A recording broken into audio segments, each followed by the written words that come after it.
ทนร้อนอีกนิดพฤษภาคมสัญญาณฝนเริ่มมา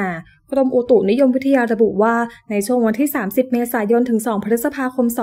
2567อากาศยังร้อนจัดต่อเนื่องโอกาสเกิดฝนยังมีน้อยมีบ้างบางแห่งโดยเฉพาะบริเวณภาคใต้ฝั่งอันดามันและภาคใต้ตอนล่างจากนั้นช่วงวันที่3-9พฤษภาคม2567ลมเริ่มเปลี่ยนทิศทางเป็นลมตะวันต